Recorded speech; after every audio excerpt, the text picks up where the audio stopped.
बहुत बड़े कलाकार हैं, लेकिन अमिताभ बच्चन जी थिएटर नहीं करते जी।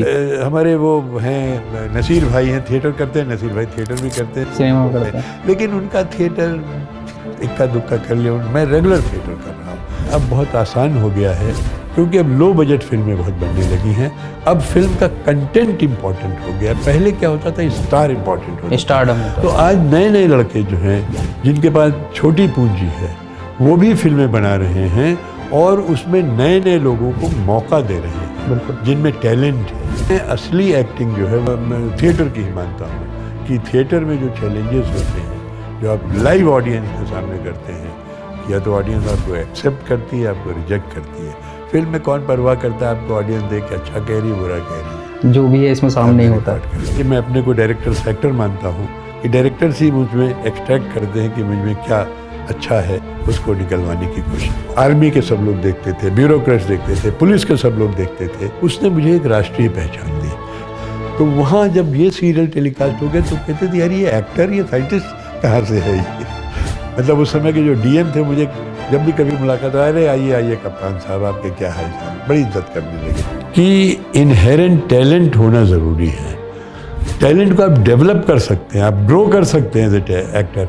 आप अगर एक्टिंग टैलेंट नहीं है तो आप एक्टर बन नहीं सकते। आप थिएटर देखिए, आप देख करके थिएटर करिए, आप उनके डायरेक्टर से बात करिए, उनके एक्टर से बात करिए, आप वर्कशॉप्स अटेंड करिए और मेहनत करिए, मिलेगा। और जैसे मैंने कहा, इतना सेटिस्फैक्शन आपको जीवन में और कहीं नहीं मिल सकता है जितना जब लोग आपको रिकग्नाइज करते हैं, आपको देख के विश करते हैं, आपके साथ फ़ोटो खिंचाते हैं और आपके काम को पहचानते हैं। सर, आपको कभी राजनीति का ऑफर आया? जब आपको जो कैरेक्टर दिया जाता है, उस कैरेक्टर के साथ आप कितना इंसाफ करते हैं, उस कैरेक्टर में आप कितना ढालते हैं, वो अभिनय होता है। कि जीवन ऐसे जियो कि अभिनय कर रहे हो और अभिनय ऐसे करो कि जैसे जीवन जी रहे हो। बाद में मैं जाता था अपनी लैब में काम करने के लिए। हमारी लैब में कहा जाता था कि लाइट्स कभी स्विच ऑफ नहीं होती। अच्छा। डिसिप्लिन मुझे थिएटर में हेल्प करती है और थिएटर का एक्सप्रेशन जो है वो मुझे साइंस में हेल्प करती है। मेरा मानना है कि एक्टर को डिसिप्लिन तो होना चाहिए। सब बोलते हैं कि एक अभिनेता को रूल ब्रेक करना चाहिए, यानी डिसिप्लिन ब्रेक करना चाहिए। ये कौन कहता है? पंकज त्रिपाठी साहब। नमस्कार, आप सबका बहुत बहुत स्वागत है रॉ मीडिया नेटवर्क के एक नए पॉडकास्ट में। तो इस पॉडकास्ट में हम आपकी मुलाकात करवाएंगे एक ऐसे शख्स से जो कि सेंट्रल ड्रग रिसर्च इंस्टीट्यूट से साइंटिस्ट रह चुके हैं और साथ ही साथ पिछले 50 से भी अधिक वर्षों से अभिनय कर रहे हैं। लखनऊ से स्वागत करते हैं डॉक्टर अनिल रस्तोगी जी।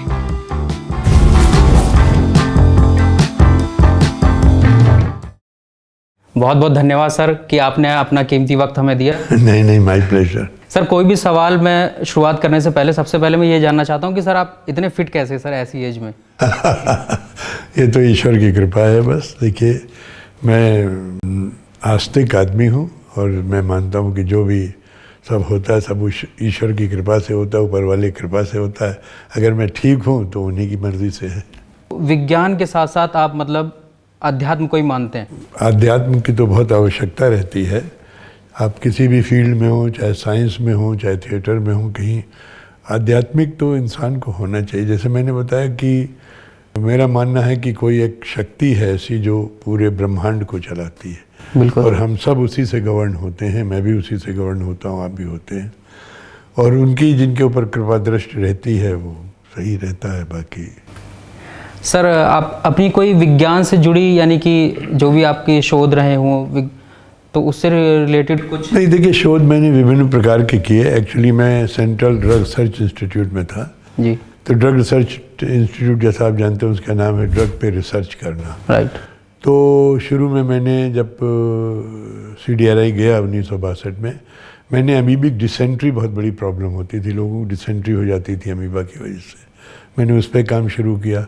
फिर एक बीमारी होती थी लीशमानिया, कालाजार। ये जो ईस्टर्न डिस्ट्रिक्ट्स हैं यूपी के या बिहार के हैं, वहाँ पर बहुत ज़्यादा फैलता है।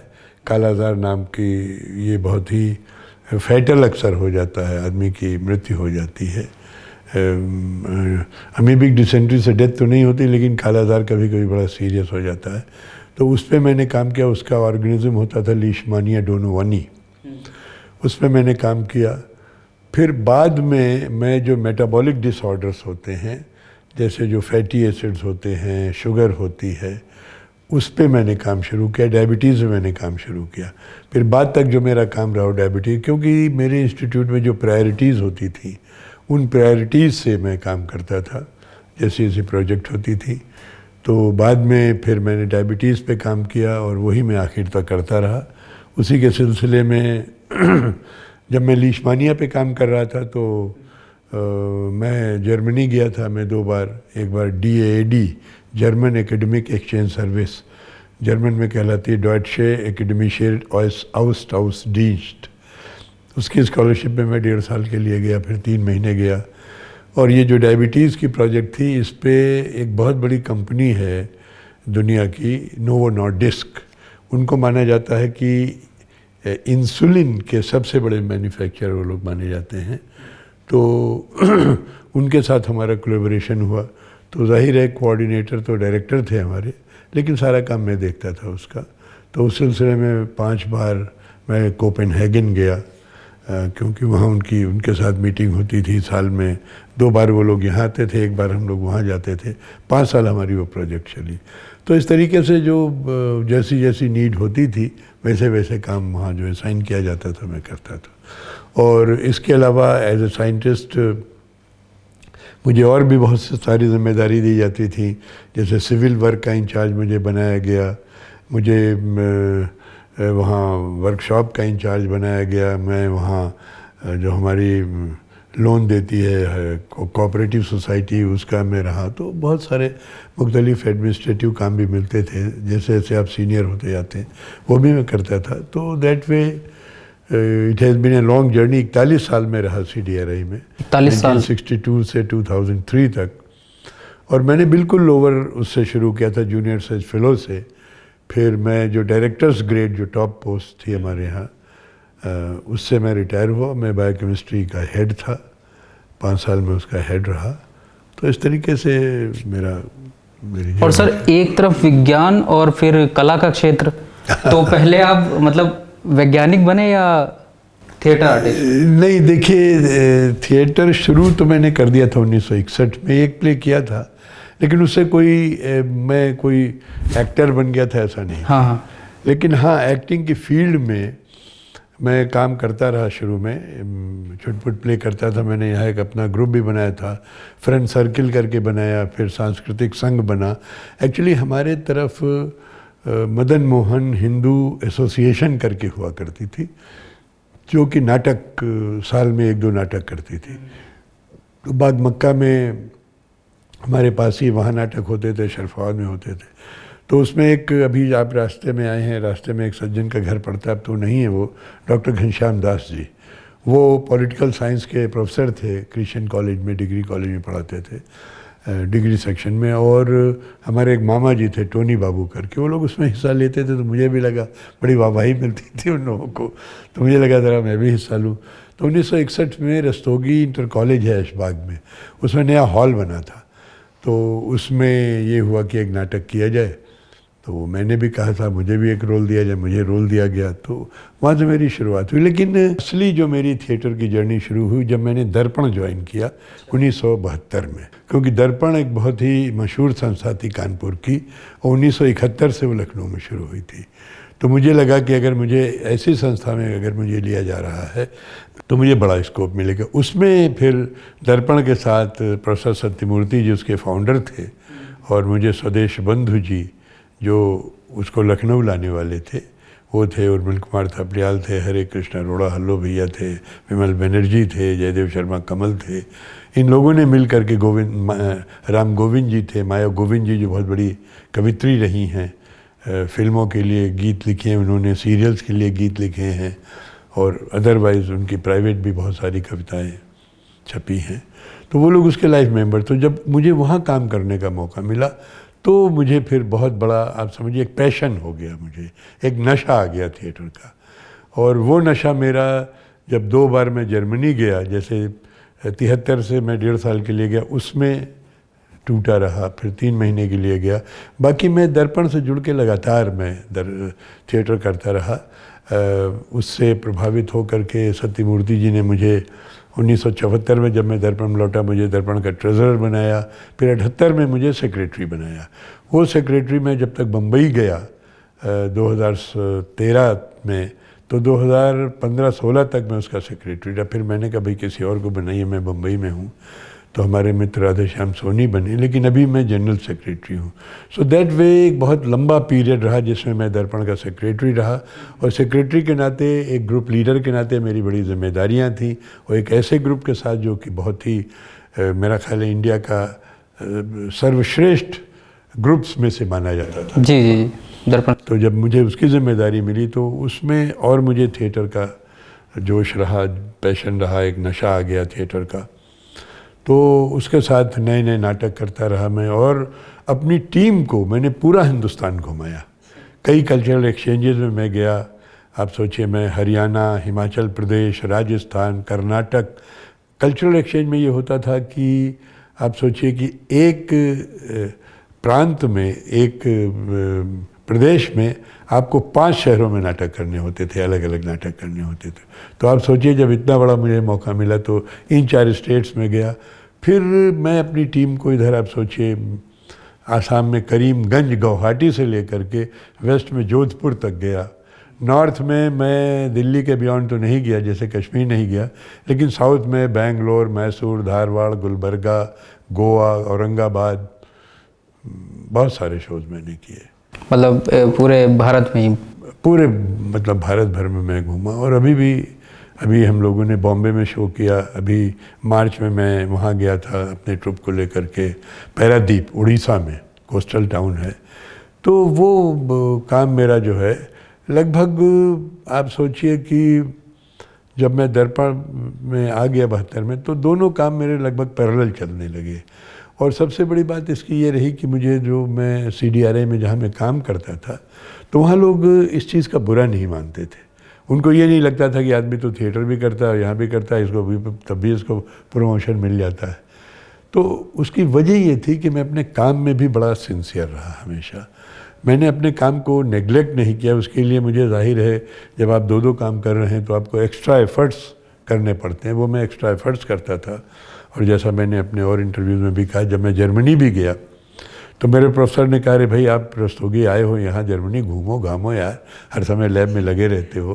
तो मैंने कहा नहीं साहब, मुझे मेरी सरकार ने, मेरे इंस्टीट्यूट ने मुझे कुछ सीखने के लिए भेजा है, तो मेरा पहला काम है सीखना, बाकी तो घूमने के लिए ज़िंदगी पड़ी। ऐसा नहीं, मैं घूमने भी गया, लेकिन मेरी वाइफ भी यहाँ रहती थी, और अक्सर ये होता था कि लैब में मैं रात रात काम करता था, मेरी वाइफ वहीं आके लैब में कुर्सी जोड़ के वहीं सो जाती थी। तो जो काम का जुनून था मेरा, वो भी था, और थिएटर का जुनून भी था। और मैंने कोशिश की कि दोनों एक दूसरे के आड़े ना आए। जैसे शुरू में आप जब लैब में, जब आप जूनियर लेवल पे रहते हैं, तो आपको अपने हाथ से काम करना पड़ता है, सारे एक्सपेरिमेंट आपको खुद प्लान करके, यू हैव टू वर्क। तो मैं उसकी प्लानिंग ऐसे करता था कि जो मेरे थिएटर कमिटमेंट्स हैं वो आड़े ना आए, और मेरे जो थिएटर में मेरे ये जो मेरे साइंस के एक्सपेरिमेंट्स हैं, इनको मैं, आप सोचिए, मैं यहाँ भी लैब में, मैंने अक्सर रात में 12-12, 1-1 बजे रात में मैं जाता था अपनी लैब में काम करने के लिए। हमारी लैब में कहा जाता था कि लाइट्स कभी स्विच ऑफ नहीं होती। अच्छा। वो काम दोनों मेरे बराबर चलते रहे। लेकिन जैसा मैंने कहा, इसमें मुझे सपोर्ट लोगों को बहुत मिला। जैसे थिएटर में मुझे जितने आर्टिस्ट हैं, लखनऊ के ही नहीं, मैंने कम से कम 25 डायरेक्टर्स के साथ काम किया, जिसमें एक से एक बड़े डायरेक्टर्स भी रहे हैं। BV कारंत, जो नेशनल स्कूल ऑफ ड्रामा के डायरेक्टर बने, बंसी कौल, जिनको पद्मश्री मिली, और अजय कार्तिक, अलोपी वर्मा, रंजीत कपूर, संगीत नाटक अकेडमी अवार्डी हैं, बहुत बड़े। तो और यहाँ के सूर्यमोहन कुलश्रेष्ठ, ये सब लोग भी संगीत नाटक अकेडमी अवार्डी, सूर्यमोहन कुलश्रेष्ठ, उर्मिल कुमार थपलियाल, राज बिसारिया साहब तो थिएटर के ग्रैंडफादर माने जाते हैं। और BNA के जो टीचर्स थे, चित्रा मोहन, क्या नाम है, अरुण त्रिवेदी, जुगल किशोर, सबके साथ मैंने काम किया, और सब ने मुझे बहुत कोऑपरेट किया। और दूसरी तरफ मुझे साइंस में भी लोगों का बड़ा सहयोग मिला। जो हमारे इंस्टीट्यूट के लोग थे, वो कभी मेरे आड़े नहीं आए, बल्कि और मुझे बकअप करते थे। तो मैंने वहाँ भी एक थिएटर ग्रुप शुरू कर दिया था, और वहाँ की टीम को लेकर के मैं नाटक करता था, तो उससे और लोगों को मज़ा आता था। और दूसरी ये कि हमारे यहाँ कल्चरल प्रोग्राम्स होते थे। जब कोई मीटिंग्स कॉन्फ्रेंसेस होती थी तो हमारे डायरेक्टर जनरल जो कि हमारे सुपर बॉस थे वो भी 1-2 बार यहाँ आए लखनऊ, तो उनको ही मैंने नाटक दिखाया। दिल्ली में था और दिल्ली में उनको इनवाइट किया तो वो भी इम्प्रेस रहते थे। So this help me tremendously, क्योंकि I had very good people around me, चाहे वो CDRI हो, चाहे वो थिएटर का हो, चाहे मेरे घर के लोग हों, अपने मेरी वाइफ, मेरे बड़े भाई, सभी ने सपोर्ट किया। सबका मुझे सहयोग मिला। That is how I could do both the things together, जो कि मुश्किल होता है। ये बात बिल्कुल सही। जी, बहुत मुश्किल है कि अगर सपोर्ट मिलना ही मुश्किल है सबसे पहली बात तो। नहीं, लेकिन मुझे सबकी सपोर्ट मिली। थिएटर में जितने एक्टर्स मेरे साथ थे, मैं बहुत बिगड़ता था अक्सर as a leader of the troop, लेकिन फिर सबको पुचकारता भी था, क्योंकि मैं कोशिश करता था कि मैं क्वालिटी में कॉम्प्रोमाइज़ न करूं। देखिए, मैं अमिताभ बच्चन नहीं हो सकता हूं, मैं मनोज बाजपेयी नहीं हो सकता हूं, मैं नसीरुद्दीन शाह नहीं हो सकता हूं, लेकिन मेरे में जितनी टैलेंट है, whatever best I have, I must give to people. और इसीलिए मैं अपने को डायरेक्टर्स एक्टर मानता हूं कि डायरेक्टर्स ही मुझ में एक्सट्रैक्ट करते हैं कि मुझ में क्या अच्छा है, उसको निकलवाने की कोशिश करते हैं। और सर, सिनेमा के क्षेत्र में कब शुरुआत हुई आपकी? देखिए, ऐसा है कि नाटक जैसे मैंने 1961 से शुरू किया। 1961 में किया, 62 में किया, 64 में किया, 65 में किया, मतलब बहुत फ्रीक्वेंट नहीं होते थे। फिर 67 में KB चंद्रा साहब बहुत बड़े डायरेक्टर थे यहाँ, उनके साथ किया। और लेकिन राजेश्वर बच्चन जी हमारे गुरु थे, एक्चुअली उनको मैं असली अपना गुरु मानता हूँ। वो ट्रांसपोर्ट ऑफिस में काम करते थे। मैंने जो थिएटर के बेसिक नुआंसेस थे उन्हीं से सीखे सब, और मुझे आज भी फ़ख्र है कि मुझे उनका सानिध्य मिला राजेश्वर बच्चन जी का सीखने के लिए। और संतराम शुक्ला जी रेडियो के बहुत बड़े आर्टिस्ट थे, उनके साथ मैंने कई थिएटर के प्लेस किए। तो दैट वे मुझे अलग अलग लोगों के साथ काम कर, तो उसमें एक चीज़ जो सबसे बड़ी रही कि मैं कभी टाइप्ड नहीं रहा। मुझे वैरायटी ऑफ रोल्स करने के लिए मिले। जैसे मैंने पौराणिक रोल किए, मैंने वीर अभिमन्यु में मैंने अर्जुन का रोल किया, मैंने हिस्टोरिकल रोल किए, मैंने शाहजहाँ में औरंगज़ेब का रोल किया, मैंने कॉमेडी की, पंछी जा पंछिया डार्लिंग डार्लिंग फिल्म में मैंने कैसानोवा का रोल किया। वो फिल्म एक आई थी गरम मसाला, अगर आप पंछी जा पंछिया के, तो पंछी जा पंछिया पे ही वो भी आधारित थी। मैं तो खैर बहुत पहले करता था। उसमें I used to play Akshay Kumar, जो 3 लड़कियों से फ्लर्ट करता है। डार्लिंग डार्लिंग में भी ऐसे ही है कि मेरी बीवी को वो नाटक करती कि बंदी हो गई, वो सब देखती, तो मैं उसको अंधा मान करके लड़कियों से फ्लर्ट करता। तो वो भी मैंने किए। मैंने यहूदी की लड़की में यहूदी का रोल किया, जो पारसी शैली का रोल था। वो आज भी मैं बड़ा एंजॉय करता हूँ उस रोल को करने में। बड़ा लाउड कैरेक्टर है, बड़ा मैंने रस्तम सोहराब में रुस्तम का रोल किया। बलराम की तीर्थ यात्रा में मैंने बलराम का रोल किया। सो दैट वे मैंने विलेन के रोल भी किए। तो मुझे हर तरीके के रोल मिले। 1971 में मैंने रेडियो ज्वाइन किया, तो मुझे रेडियो में भी मेरा ऑडिशन हुआ। 75 से मैंने जब दूरदर्शन या लखनऊ में आया तो मेरा दूरदर्शन शुरू हो गया, मैं दूरदर्शन का कैजुअल आर्टिस्ट हो गया। फिल्म मैंने शुरू की 1984 में। एक्चुअली सुधीर मिश्रा आजकल भी यहाँ पर कोई सीरियल बना रहे हैं शायद, तो वो आए हुए थे। वो उनकी उस फिल्म को नेशनल अवार्ड मिला, उसका नाम था ये वो मंजिल तो नहीं।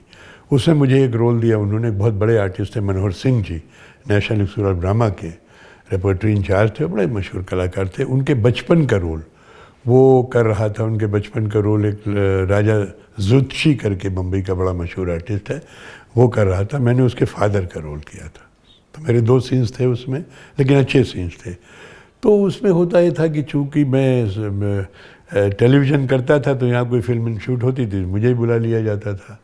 लेकिन असली ब्रेक जो मुझे मिला, वो चाहे सीरियल्स में हो चाहे फिल्म्स में हो, वो मुझे मिला उड़ान सीरियल से। उड़ान, जब कविता चौधरी में यहूदी की लड़की नाटक कर रहा था, मुझे याद है चौक में लखनऊ महोत्सव था का हिस्सा था, तो उनके भाई ने मुझे देखा यहूदी के रोल में। वो शायद इम्प्रेस हुआ होगा, मुझे नहीं मालूम, लेकिन उससे फ़ौरन ही ग्रीन रूम में जैसे मेरा नाटक ख़त्म हुआ आया, साहब मेरी बहन एक सीरियल बना रही है नेशनल नेटवर्क के लिए, क्या आप रोल करेंगे उसमें? तो मैंने कहा क्यों नहीं करूँगा भाई, मेरा तो शौक ही करना।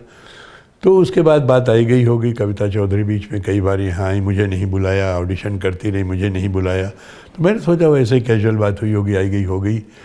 लेकिन 3 महीने बाद करीब उनका बम्बई से फ़ोन आया, उनके भाई का, उसी का जिसने मुझे कास्ट 3 महीने बाद? 3 महीने बाद कि साहब हमारी बहन सीरियल शुरू करनी है, can you come to Bombay. तो मैंने कहा भाई इतनी जल्दी बॉम्बे के टिकट ही नहीं मिलते हैं, और दफ्तर से छुट्टी लेनी। तो बोला नहीं नहीं, वो आप टिकट की नहीं परवाह करिए, हम आपका एयर टिकट करा देंगे, आप आइए और हम देखते हैं। तो बाय एयर उन्होंने मुझे बुलाया, और सबसे बड़ी बात ये थी कि कविता चौधरी यहाँ से और भी आर्टिस्ट थे, उनको तो होटलों में रखती थी, मुझे अपने घर पे रखती थी। So that advantage I had. तो उसमें बाबा आज़मी उस समय कैमरा मैन थे, डायरेक्टर ऑफ फोटोग्राफी, और वो एक फ़िल्म शूट कर रहे थे शायद son of India film city में। उन्होंने मुझे उनसे मिलवाया। मेरा दिल तो धक धक कर रहा था कि पता नहीं बाबा आज़मी मुझे देख के अप्रूव करेंगे नहीं करेंगे, क्योंकि बाबा आज़मी की राय बहुत मानती थी कविता जी। भाई सीनियर भी थे, इतने बड़े कैमरामैन थे, और कविता शायद नई निकली थी NSD से पास आउट करके, तो उनको बड़ा रिगार्ड करती थी। सतीश कौशिक जी को बड़ा रिगार्ड करती थी, सतीश कौशिक जी भी उनके सीनियर थे। तो जब उन्होंने मुझे अप्रूव कर दिया तो मुझे रोल मिला। उसने मुझे एक राष्ट्रीय पहचान दी, क्योंकि वो DD1 पे सीरियल आता तो उसमें और चैनल्स तो थे नहीं, सिर्फ DD1 था, तो वो पूरा देखा जाता था। और ये ख़ास करके सीरियल जो था मेरा, ये ब्यूरोक्रेट्स ज़रूर देखते थे। मतलब उस समय के जो DM थे, मुझे जब भी कभी मुलाकात, अरे आइए आइए कप्तान साहब, आपके क्या हाल चाल है, बड़ी इज्जत करने लगे। उस समय एंटरटेनमेंट के कुछ ही जरिए थे बस, रेडियो और दूरदर्शन। वो क्योंकि उड़ान सीरियल सब लोग देखते, जी जी। आर्मी के सब लोग देखते थे, ब्यूरोक्रेट्स देखते थे, पुलिस के सब लोग देखते थे, तो उसने मुझे एक बड़ी पहचान दे दी। आप ये सोचिए कि मैं उस ज़माने में शूटिंग वूटिंग के लिए तो बाहर जाता नहीं था, सिर्फ बम्बई जाता था इनकी शूटिंग के लिए, लेकिन अपने साइंटिफिक लेक्चर्स के लिए, साइंटिफिक सेमिनार्स के लिए, साइंटिफिक मीटिंग्स के लिए पूरे देश में जाता था, कलकत्ता जाता।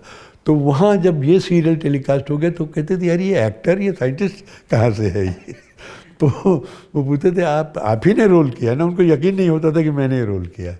तो एक मुझे उससे पहचान मिली। दूसरे, मैंने फिल्में तो कई कर ली थी बीच में, मैं, मेरी पत्नी और वो, ये सब किया था राजपाल यादव के साथ, लेकिन असली पहचान जो मुझे मिली वो मुझे मिली इशकजादे से। इशकजादे, राइट। वो ये कि ये जो हैं पेडनेकर, क्या नाम है, भूमि पेडनेकर, भूमि पेडनेकर, ये और एक त्यागी जी थे, ये इसके ऑडिशन करने के लिए यहाँ पर आए। तो उस ऑडिशन में मुझे बड़े इम्पोर्टेंट रोल के लिए, जो कि दादाजी का कैरेक्टर था, मेरा ख्याल वो सेंट्रल कैरेक्टर था। जी जी। हीरो हीरोइन को अगर आप छोड़ दें, परिणीति चोपड़ा और क्या नाम है, अरे जो हीरो था अर्जुन कपूर को, तो सबसे इम्पोर्टेंट रोल था। और उसमें मुझे बड़ा फ़ख्र हुआ। उसमें एक्चुअली ऑडिशन मेरे एक मित्र हैं, क्या नाम है, अशोक सिन्हा, उन्होंने मुझे ऑडिशन में मदद की। एक डायलॉग मेरी समझ नहीं आ रहा था कि कैसे डिलीवर करूं, उन्होंने मुझे बताया। लेकिन देखिए किस्मत की बात थी, उनका सिलेक्शन नहीं हुआ, मेरा हो गया, जबकि वो भी इसी का ऑडिशन दे रहे। तो उसने मुझे बड़ी पहचान दी। वो जब फिल्म टेलीकास्ट हुई 2012 में, तो वो बम्बई में नोटिस किया गया। तो बम्बई में एक कलर्स चैनल है, आप जानते हैं, कलर्स चैनल पे एक सीरियल आया करता था, न बोले तुम न मैंने कुछ कहा। उन लोगों ने देखा उनका सीज़न 2 शुरू होने वाला था, तो उसमें एक इशकजादे टाइप के में जो कैरेक्टर था, वैसा कैरेक्टर चाहिए था सीज़न। अब वो मेरे पीछे पड़ गई। अब ये सोचिए मैं 69 ईयर्स का था और मैं लिम्प करने लगा था। उस बार ठंड बहुत ज़्यादा पड़ी 2012 के जाड़े में, कि मैं लिम्प करने लगा। तो मैंने उस लड़की ने कहा साहब आपका ऑडिशन अप्रूव हो गया, चैनल ने अप्रूव कर दिया, अब आप आइए मुंबई। अरे मैंने कहा बेटा इस उम्र में लोग मुंबई से वापस आते हैं अपने शहरों में, तो मुझे मुंबई बुलाए। नहीं सर अब आपको आना है। रीमा गुप्ता नाम था उसका और चैनल। तो मेरी फैमिली ने मुझे सपोर्ट किया, बेटे ने, बहू ने, मेरी वाइफ ने। बोले तुम्हें शौक़ है तो एक बार जा कर के देखो। अब जब वहाँ गए तो लॉन्च के समय क्या था कि वहाँ बड़ा ग्लैमर था, एक से एक बड़े सुपरस्टार सब आए हुए थे। तो बेटा भी मेरा थोड़ा प्रभावित हुआ, उसने ठीक है पापा रुकिए करिए, he purchase me house flat there. फिर मैं रुक करके मैं 5 साल बम्बई रहा। तो उड़ान सीरियल और ये जो है फिल्म इशकजादे, इसका मेरे कैरियर पे बहुत ज़्यादा प्रभाव पड़ा। और आज जो भी मैं थोड़ा बहुत अचीव कर पाया, अब मेरी आप समझिए लगभग अब मैं 60 फिल्में कर चुका हूँ। जो शुरू में तो इक्का ही दुक्का होती थी, लेकिन ये मेन वर्क मेरा शुरू हुआ बॉम्बे जाने के बाद से। तो जो मैंने किया है इसमें इशकजादे और उड़ान का बहुत बड़ा रोल है। आज भी अगर मुझे बहुत से लोग पहचानते हैं तो पुराने लोग उड़ान के नाम से, और नए लोग आज भी, मैं कहता हूँ कि यार मुझे अब ज़्यादा अपने रोल के बारे में नहीं याद है, आपको कैसे याद है? आप कहते हैं मैंने आपको इशकजादे में देखा था। बट दे से कि no, I recognise you because of इशक। अभी तक तो सर आपने मतलब फिल्मों में भी काम किया है, वेब सीरीज़ में भी काम किया है, टीवी में भी काम किया है, तो सर और रंगमंच में काफ़ी सारे नाटक किए हैं, 100 से अधिक नाटक कर चुके हैं। देखिए, मैं आपको बताऊं कि ये मेरे मुंह से बड़बोलापन होगा अगर मैं कहूं कि इस उम्र में मैं शायद प्रदेश ही नहीं देश का जी सबसे उम्र में बड़ा आर्टिस्ट हूं जो कि एक्टिंग की चारों विधाओं में रोल कर रहा है। मैं अभी मेरी रिकॉर्डिंग हुई थी पिछले महीने, कल 18-19 मई को मेरे एक प्ले की रिकॉर्डिंग हुई थी जिसका ब्रॉडकास्ट हो चुका है। टेलीविज़न पे मैं काम कर ही रहा हूँ, अभी मेरे ऐड तमाम चलते हैं। डेली सोप्स मैंने अब बंद कर दिया करने, मैंने डेली सोप्स भी किया, बहुत सारे सीरियल मैंने किया, दरीबा डायरीज़ मैंने किया, वीकली सीरियल था, 20 महीने आया, 24 महीने। तो मैं ही एक आर्टिस्ट जो टेलीविज़न भी कर रहा है, रेडियो भी कर रहा है, स्टेज भी कर रहा है और फिल्म भी कर रहा है। बहुत बड़े कलाकार हैं, लेकिन अमिताभ बच्चन जी थिएटर नहीं करते जी। हमारे वो हैं नसीर भाई हैं, थिएटर करते हैं, नसीर भाई थिएटर भी करते हैं, सिनेमा करते हैं, लेकिन उनका थिएटर इक्का दुक्का कर लिया। मैं रेगुलर थिएटर कर रहा हूँ।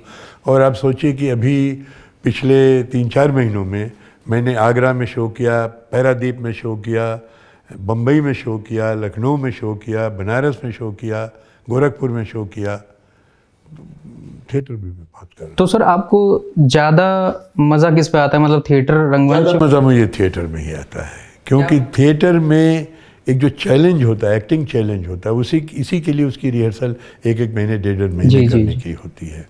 और फिल्म का क्या होता है कि आपको उसी समय डायलॉग मिलता है, बहुत से बहुत आपने डायलॉग डिस्कस कर लिया, डायरेक्टर से अपना कैरेक्टर डिस्कस कर लिया, आपने डिलीवर कर दिया। लेकिन फिल्म, अच्छा उसमें क्या हुआ, बहुत गड़बड़ हो गया तो कट हो गया, रिटेक हो गया। लेकिन फिल्म जो होता है इसमें आपको बहुत मेहनत करनी पड़ती है। और मैं असली एक्टिंग जो है वो फिल्म, वो थिएटर की ही मानता हूँ कि थिएटर में जो चैलेंजेस होते हैं, जो आप लाइव ऑडियंस के सामने करते हैं, या तो ऑडियंस आपको एक्सेप्ट करती है, आपको रिजेक्ट करती है। फिल्म में कौन परवाह करता है आपको ऑडियंस देख के अच्छा कह रही है, बुरा कह रही है, जो भी है इसमें सामने ही होता है। कर दिया तो आई स्टिल। अब जैसे अभी मैं आपको बताऊं, आपने नाम लिया कि मैंने अपने जीवन में 96 प्लेज अभी तक किए हैं। शोज़ मेरे 1000 से ज़्यादा हो चुके हैं।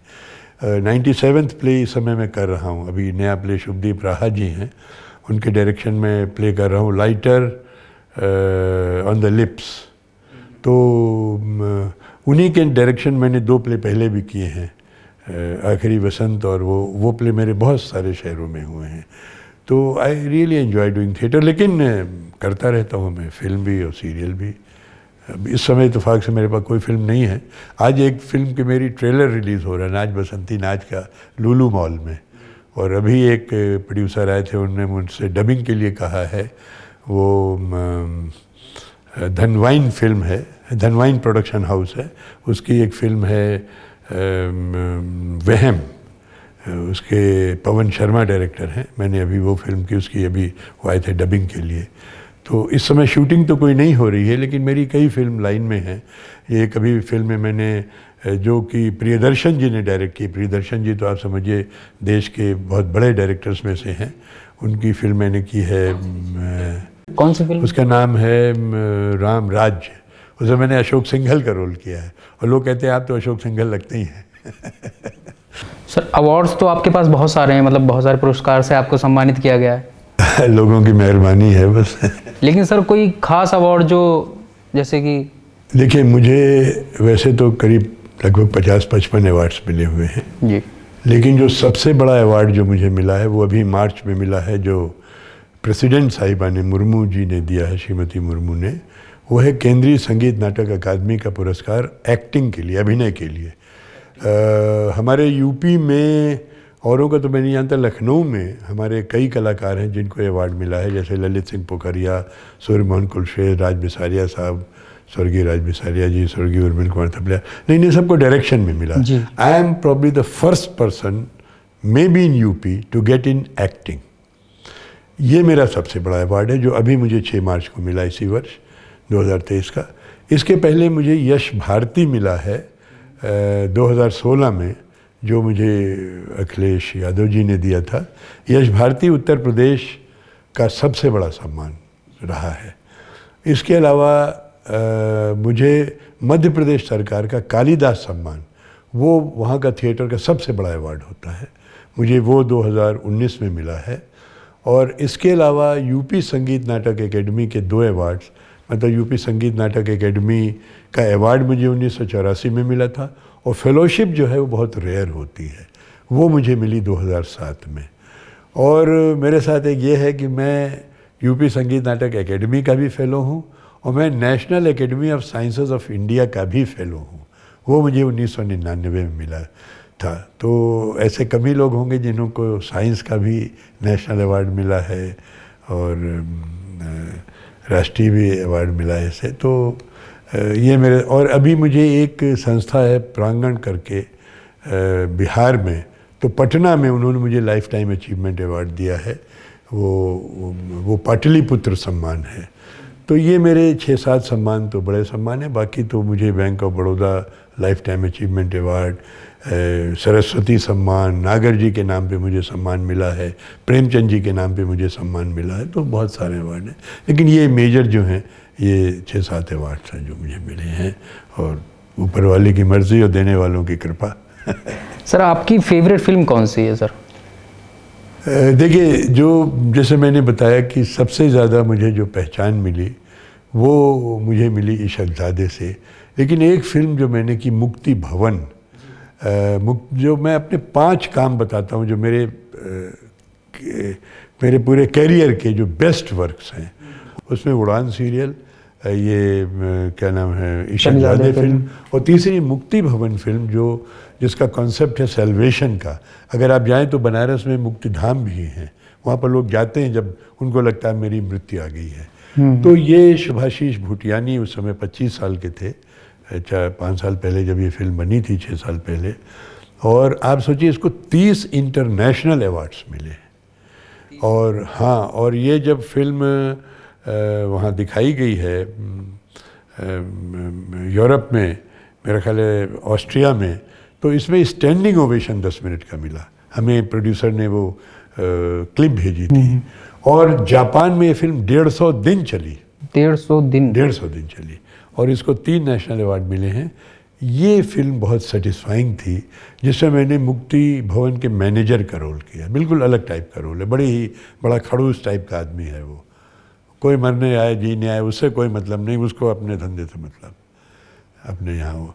तो वो था। और एक मैंने शॉर्ट फिल्म की है रेणुका शाहने जी के साथ, 8वां, उसमें मैंने डिमेंशिया पेशेंट का रोल किया है, मेन रोल है मेरा, उसको भी एक इंटरनेशनल अवार्ड मिल चुका है, वो है। और ये जो मेरी वेब सीरीज़ आश्रम आई थी प्रकाश झा जी के साथ में, इसको मैं अपने बेस्ट वर्क्स में मानता हूँ, ये जिन्होंने मुझे असली पहचान भी दी है शायद। क्योंकि देखिए, काम बहुत से लोगों ने किया, मुझसे बहुत सीनियर एक्टर्स पड़े हुए हैं, बड़े बड़े काम किए हैं, लेकिन पहचान मिलना एक बहुत ईश्वरीय देन होती है। वो जो मुझे मिली वो इन मेरे कामों से मिली है। तो सर उस सिलसिले में जैसे आपने मैनेजर का रोल किया मुक्ति धाम के, तो बनारस भी जाना हुआ होगा आपका? बनारस मैंने बहुत शूटिंग्स की। बनारस मैंने सीरियल्स की भी शूटिंग की, एड की भी शूटिंग की, फिल्म भी शूट की, कई फिल्में शूट की वहाँ। मैंने भी भोजपुरी फिल्में 2-3 शूट की हैं। अच्छा, भोजपुरी फिल्में आपने की हैं? हाँ, मैंने भोजपुरी फिल्में की। पहली मेरी भोजपुरी फिल्म थी मोहे प्यार के रंग में रंग सजना, यहीं हमारे पटेल जी हैं, उन्होंने बनाई थी। That was my first. लेकिन अब इधर मैंने कई भोजपुरी फिल्में की हैं, और एक अवधेश मिश्रा जी हैं और धीरेन्द्र यादव हैं, धीरू यादव, उनके डायरेक्शन मैंने फिल्में की। एंड देखिए, उसमें भी अब कॉन्सेप्ट बदल रहा है। पहले क्या होता था कि ये फिल्में बहुत बदनाम थी, भोजपुरी फिल्में, अपने बोल्डनेस की वजह से, चीपनेस की वजह से। लेकिन अब जो है बहुत अच्छी फिल्में भोजपुरी में भी बन रही, जिसमें अच्छे टॉपिक्स हैं, लेकिन इसकी व्यूइंग बहुत है। मुझे याद है, मैं उसकी शूटिंग कर रहा था रानीगंज में। फिल्म मैंने की है अक्षय कुमार जी के साथ, मिशन रानीगंज। तो मेरे साथ एक भोजपुरी कलाकार थे, संजय वर्मा, मेरे मित्र हैं, यहीं लखनऊ के पास के ही हैं। अरे साहब, जब वो वहाँ शूटिंग करने आए, इतनी भीड़ टूट पड़ी उनको देखने के लिए कि हमारे साथ रवि किशन जी भी थे, और मतलब और भी बड़े स्टार्स थे हिंदी फिल्मों के। मतलब उनको इतनी वो भीड़ नहीं देखने आई थी जितनी हमारे मित्र वर्मा जी, संजय वर्मा को देखने आई थी। उससे मुझे लगा कि ये आप देखिए कि भोजपुरी फिल्में कितनी ज़्यादा पॉपुलर है, तो मैंने वो भी किया है। लेकिन ये मेरे बड़े सेटिस्फाइंग वर्क्स हैं जो मैंने किए हैं। सर आप 60 के दशक से सिनेमा में काम कर रहे हैं। पहले आपने मतलब रंगमंच किया, उसके बाद सिनेमा में भी कार्य किया। तो नहीं, सर सिनेमा में मैं 1984 में तो सर 1984 और 2024 जो चल रहा है, तो सिनेमा ने कितना बदलाव किया, उसमें कितना बदलाव बहुत बदलाव आ गया। देखिए अब क्या हो गया है कि पहले तो फिल्मों में जाना लोग बड़ा दुष्कर कार्य समझते थे, बड़ा दुर्लभ कार्य समझते थे। लेकिन आज हमारे लखनऊ के बहुत सारे आर्टिस्ट हैं जो कि फिल्मों में काम कर रहे हैं।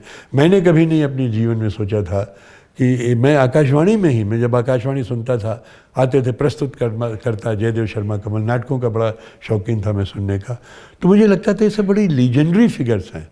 मुझे पहली बार जब जयदेव शर्मा कमल दिखाई दिए, मुझे ऐसा लगा जैसे मैं भगवान को देख रहा हूँ। कभी सोचा नहीं था मैं एक ज़माने में खुद कमल जी के साथ काम करूँगा, कभी नहीं सोचा था दूरदर्शन में लोग मुझे देखेंगे। फिल्म तो बहुत ही दूर की बात थी। अब जो है अब बहुत आसान हो गया है, क्योंकि अब लो बजट फिल्में बहुत बनने लगी हैं। अब फिल्म का कंटेंट इम्पॉर्टेंट हो गया। पहले क्या होता था, स्टार इम्पॉर्टेंट होता था, स्टारडम होता था। आज जैसे मैंने अक्षय कुमार जी के साथ फिल्म की, उनकी स्टार वैल्यू है, लेकिन फिल्म जो चलती है वो कंटेंट के बिना पे चलती है। अगर कंटेंट उसका स्ट्रांग है, आप देखिए कि बहुत सारी फिल्में इधर आ रही हैं और उनमें बड़े भारी भारी एक्टर्स भी नहीं हैं, हाँ, लेकिन स्टिल वो चल रही हैं। तो ये बहुत बड़ा आ गया है। तो आज नए नए लड़के जो हैं, जिनके पास छोटी पूंजी है, वो भी फिल्में बना रहे हैं और उसमें नए नए लोगों को मौका दे रहे हैं जिनमें टैलेंट है। अब यहाँ जो लड़के रहते हैं, मान लीजिए लखनऊ में हैं, अब उनके फैमिली कंपल्शंस हैं, मदर फादर हैं, नहीं अफोर्ड कर सकते हैं, बम्बई जाने में रहने में खर्चा होता है, वे लखनऊ में रह रहे हैं, लेकिन उनको एक्सपोजर मिल रहा है। अगर उनके में टैलेंट है, आज उनको लोग पहचान रहे हैं और उसकी बिना पे उनको बड़े बड़े, अभी जैसे यहाँ पर कई फिल्में उन्होंने बनाई थी जो साउथ इंडिया के डायरेक्टर हैं, क्या नाम है, रजनीकांत जी के साथ काम करने को मौका मिला। अभी मनोज बाजपेयी ने फिल्म बनाई, सतीश कौशिक ने यहाँ करके फिल्म बनाई, पंकज त्रिपाठी ने फिल्में बनाई हैं, उनके साथ लोगों को काम करने का मौका मिल रहा है। तो उससे उनको एक इम्पीटस भी मिल रहा है, एक जोश भी मिल रहा है और उनकी टैलेंट को भी पूरा निकलने का मौका मिल रहा है। ये बहुत बड़ा चेंज हुआ है फिल्मों में। सर एक सवाल, जैसे कि जो नए यूथ हैं जो एक्टिंग के बारे में बिल्कुल नहीं जानते, अभिनय के बारे में नहीं जानते और किस तरह से इस फील्ड में आए, तो उनके लिए आप कुछ मार्ग? बिल्कुल। देखिए ऐसा है कि इनहेरेंट टैलेंट होना ज़रूरी है। टैलेंट को आप डेवलप कर सकते हैं, आप ग्रो कर सकते हैं एज ए एक्टर। आप अगर एक्टिंग टैलेंट नहीं है तो आप एक्टर बन नहीं सकते। ये तो पहले तो ये होना चाहिए। उसके लिए सबसे अच्छी बात यह है कि हमारे लखनऊ में ही कई इंस्टीट्यूशंस हैं, जैसे संगीत नाटक एकेडमी है, भारतीय नाट्य एकेडमी है। ये लोग अब जैसे गर्मी की छुट्टियां शुरू हो गई, ये लोग वर्कशॉप्स करती हैं। प्राइवेट लोग भी हैं, हमारे दोस्त जितेंद्र मित्तल जी थे, यायावर उनका रंगमंडल था, बहुत अरसे से मैं देख रहा हूँ कि बच्चों की वर्कशॉप वो करते रहते थे, बड़ों के भी वर्कशॉप्स होती हैं यहाँ पर। और अब तो प्रोफेशनल वर्कशॉप करने के लिए लोग निकल आए, क्योंकि लोग देखते हैं कि अब कैंडिडेट्स बहुत मिलेंगे हमें, तो लोग प्रोफेशनली वर्कशॉप्स करने लगे हैं, जिसमें कभी कभी बहुत अच्छे लोग आकर के लेक्चर्स देते हैं या डेमोन्स्ट्रेशन देते हैं। तो अगर किसी में को ये है तो पहले नाटक देखना शुरू करें। मेरा मानना ये है कि इस समय हम जैसे लोगों के लिए फिल्मों का रास्ता जो है वो थिएटर के थ्रू जाता है। मतलब थिएटर जरूरी है, सिनेमा।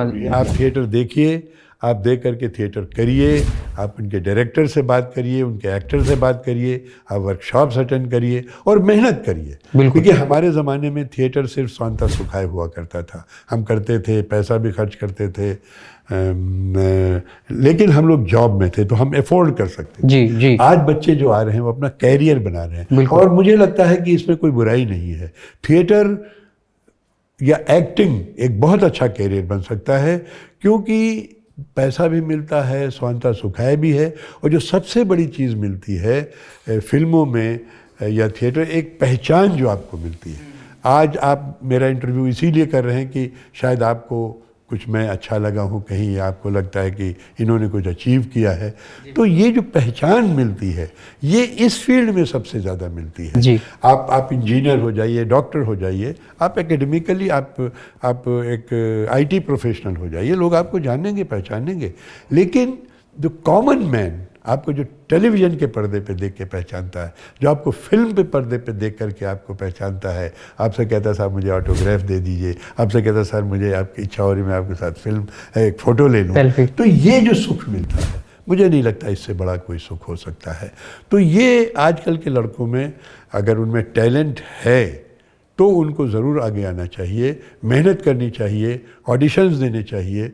देखिए भारतीय नाट्य अकेडमी में 20 बच्चे एडमिट होते हैं, उसमें भी रिजर्वेशन भी होता है, पूरे देश से बच्चे आते हैं, तो जाहिर है सबको एडमिशन नहीं मिल सकता। लेकिन इन वर्कशॉप्स को अटेंड करें, लोगों के साथ थिएटर में जुड़ें, उनके साथ थिएटर करें, मेहनत करें डायरेक्टर के साथ। इसको सीढ़ी न बनाएं कि ठीक है यार नाटक कर लिया अब फिल्मों में जाता हूँ, नो, मेहनत करनी। देखिए मैं कितने साल मैंने थिएटर किया है और आज भी मैं थिएटर कर रहा हूँ, तो मुझे और थिएटर में जितने डायरेक्टर्स के साथ आप करते हैं हर एक के साथ कोई नया आपको देखने को सीखने को मिलता है।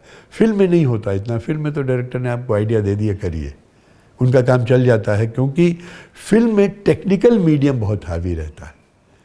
हालांकि थिएटर में भी अब टेक्निकल है, लाइट भी है, साउंड है, अला है फला है, लेकिन फिल्म में मैं मानता हूँ कि एक्टर्स कंट्रीब्यूशन 35% होता है जी। 65% उसमें जो है टेक्निकल चीज़ें हावी होती हैं, साउंड है, लोकेशन है, म्यूज़िक है, डायरेक्शन है, बहुत सी टेक्निकल चीज़ें। तो इसलिए थिएटर अगर आप सिंसियरली करेंगे तो आई एम प्रीटी श्योर कि आपको आगे आने के लिए मौका मिलेगा। और जैसे मैंने कहा, इतना सेटिस्फैक्शन आपको जीवन में और कहीं नहीं मिल सकता है जितना जब लोग आपको रिकग्नाइज़ करते हैं, आपको देख के विश करते हैं, आपके साथ फ़ोटो खिंचाते हैं और आपके काम को पहचानते हैं। आज भी जैसे मुझे लोग मिलते हैं, अरे सर उड़ान में मैंने आपका काम देखा था, मेरा सीना चौड़ा हो जाता है, या कहते हैं इशकज़ादे में देखा था, तो बहुत अच्छा लगता है ये। और मुझे लगता है भाई इंसान अपने आप में खुश महसूस करे, सबसे ज़रूरी चीज़ वही, उससे बढ़ के और क्या होगी। और सर शिक्षा कितनी इम्पोर्टेंट है सर अभिनेता के लिए? नहीं, शिक्षा तो ज़रूरी है। देखिए आपको क्योंकि ये मैं आपको बता दूं, थिएटर में भी थिएटर की शिक्षा तो अलग है। अगर आपकी शिक्षा है, जैसे मैं साइंटिस्ट था जी, तो ये जो साइंटिस्ट होने में मुझे जो साइंटिस्ट होने के नाते जो मुझे डिसिप्लिन मिली थी कि मैं चीज़ों की तह तक जाता हूँ। अगर मुझे जैसे कोई कैरेक्टर मिला है तो मैं सोचूंगा कि ये जो मुझे कैरेक्टर मिला है, ये कैरेक्टर मुझे क्या करना है, मेरी इंटरपर्सनल रिलेशनशिप क्या है मेरी दूसरे एक्टर के साथ, मेरा जो कैरेक्टर मुझे मिला है किस लेवल का कैरेक्टर है, मैं एक रईस आदमी हूँ, गरीब आदमी हूँ, मैं पढ़ा लिखा आदमी हूँ, मैं अनपढ़ आदमी हूँ, मेरी फैमिली कैसी है, मैं फैमिली को कैसे सपोर्ट करता हूँ। ये जो चीज़ें गहराई में आप जाते हैं, तो अगर पढ़े लिखे आप हैं तो आपको उसमें सपोर्ट मिलेगी। मुझे लगता है कम से कम ग्रेजुएशन तो इंसान को ज़रूर करना चाहिए, पढ़ा लिखा तो ज़रूर होना चाहिए।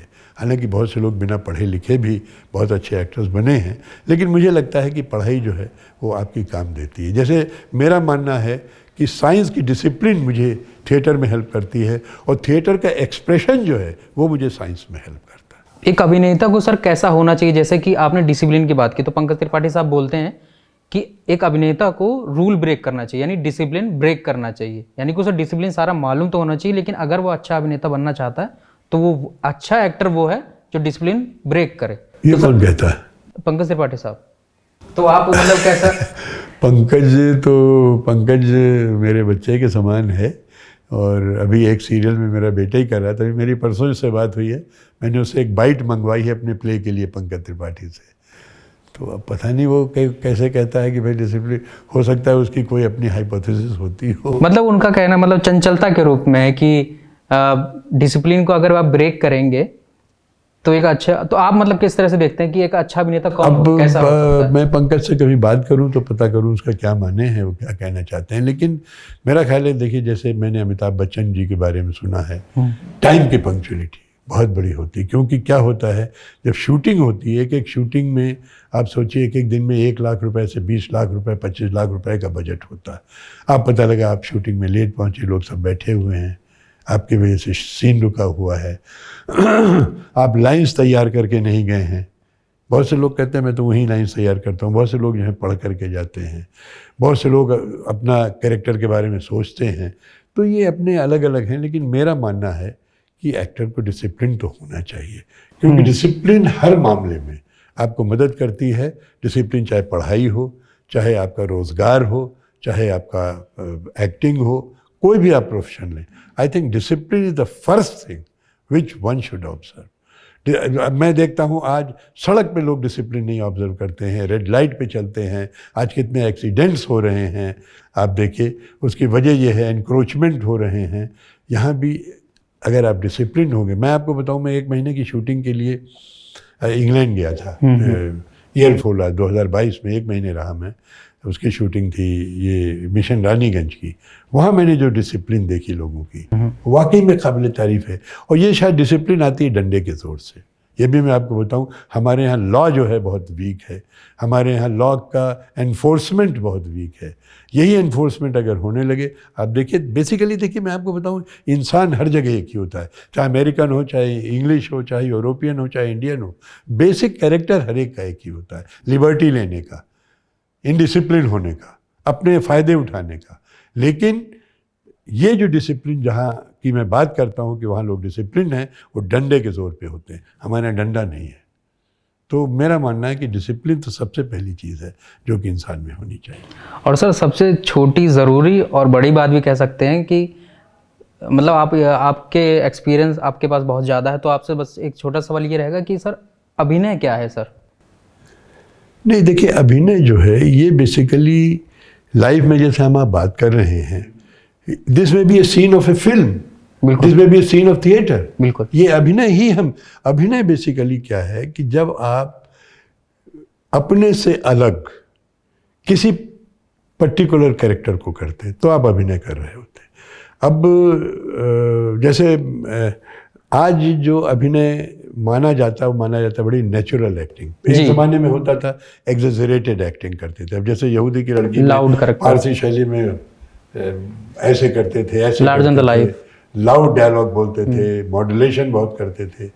आज ज़माना ये हो गया है कि नेचुरल। अब जैसे हम आप बात कर रहे हैं, हाँ, हो सकता है ये किसी फिल्म का सीन हो, बिल्कुल, किसी फिल्म में हमें आपसे बात करने का, आप मेरा इंटरव्यू कर रहे हैं, हम ऐसे ही बात करेंगे।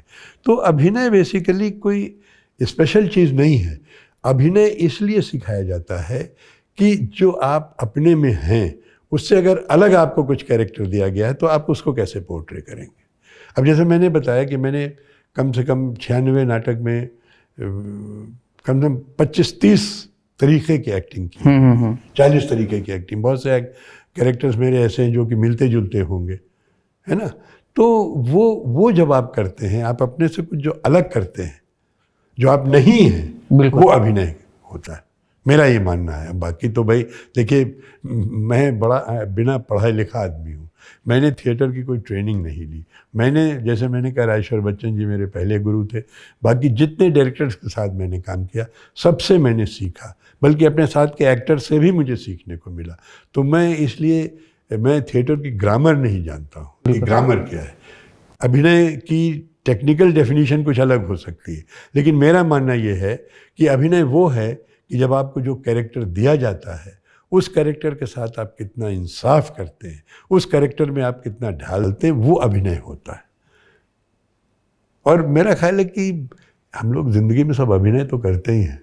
कभी किसी को मक्खन लगा रहे हैं, कभी किसी को पर बिगड़ रहे हैं, कभी किसी की चापलूसी कर रहे हैं, कभी किसी को डांट रहे हैं। लाइफ में अभिनय ही है ये, अभिनय का कोई अलग रूप नहीं है। अब जैसे आप रिक्शे वाले का रोल कर रहे हैं, उसमें आप रिक्शे वाले में आप ढलते हैं अपने, तो आप अपने से अलग करते हैं, तो आप अभिनय कर रहे हैं। अब जैसे मैं कर रहा हूँ एक माफिया डॉन का रोल मैं इसमें कर रहा हूँ, जो ड्रग माफिया चलाता, you know, that is acting. अब उसमें मैं अपने से अलग कर रहा हूँ, मैं माफिया तो नहीं हूँ, डॉन तो नहीं हूँ तो वो जो है, मैं उसको मानता हूँ वो अभिनय है। मेरा मानना है कि अभिनय को लेकर सबकी अपनी अपनी परिभाषाएं होती है, अपनी अपनी परिभाषा हो सकती है अनुभव के हिसाब से। जैसे आचार्य रजनीश जी, ओशो जी कहते हैं कि जीवन ऐसे जियो कि अभिनय कर रहे हो, और अभिनय ऐसे करो कि जैसे जीवन जी रहे हो। हाँ, उनकी अपनी फिलॉसफी है। हाँ, सबकी अपनी अपनी परिभाषाएं। सर, आपको कभी राजनीति का ऑफर आया? नहीं, राजनीति, मैं कभी राजनीति में नहीं रहा। और फैक्ट ये है कि शुरू में तो मैं थोड़ा इंटरेस्ट लेता था, मैंने काम भी किया है। एक ज़माने मुझे याद, जब 2 बैलों की जोड़ी होती थी, मैं पर्चियाँ बांटता था। फिर मेरे बड़े भाई साहब विश्व हिंदू परिषद में रहे। और लेकिन पॉलिटिक्स में मैं, क्योंकि आज मेरा मानना है कि पॉलिटिक्स में जाना अपने आप में ही मुझे बहुत अच्छा नहीं लगता है, क्योंकि may be because of compulsions और वॉट एवर इट इज़, उनकी शायद ऐसी डिमांड होती है। एक पॉलिटिशियन जो है उसको एक अच्छा इंसान नहीं माना जाता है। हाँ, ये बात। आज पॉलिटिक्स की इमेज बहुत बदल गई है। मैं हर एक के लिए नहीं कहता हूँ, लेकिन आप मेजॉरिटी ऑफ पॉलिटिशियंस को देखिए, आप हमारी असेंबली में देखिए, आप हमारी पार्लियामेंट में देखिए, ऐसे ऐसे लोग भरे हुए हैं उसमें। तो मैंने पॉलिटिशियंस को देखा भी है, आपसे कहते कुछ हैं, करते कुछ हैं। जैसे मैंने बताया, एक्सेप्शंस होते हैं, ये मैं बात नहीं, मैंने CV गुप्ता जी को भी देखा है। मैंने हमारी आशा गुप्ता जी हमारी वाइफ की प्रिंसिपल थी, उनके फादर से मैं मिला हूँ। मैं विचित्र नारायण शर्मा जी थे, हमारी एक टीचर के फादर थे, मैं उन लोगों को भी देखा है। उस समय पॉलिटिक्स अलग होती थी, लेकिन आज की पॉलिटिक्स जो है, तो मैं पॉलिटिक्स में कभी जाने की सोचा ही नहीं। अगले एपिसोड में देखिए। लगे रहना चाहिए। अब देखिए, जिस समय आप ऑडिशन 100 लोग देते हैं, 500 लोग देते हैं, 2 लोग सेलेक्ट होने हैं, तो आप उसमें कैसे करिएगा? अब उसके बहुत सारे क्राइटेरिया होते हैं। कुछ लोग जो हैं वो एक्सप्लॉइट करने आते हैं यहाँ के आर्टिस्टों को। इवन रजनीकांत तक के प्रोडक्शन में एक्सप्लॉइटेशन हुआ। कैन यू बिलीव कि उनके यहाँ से मुझे फ़ोन आया कि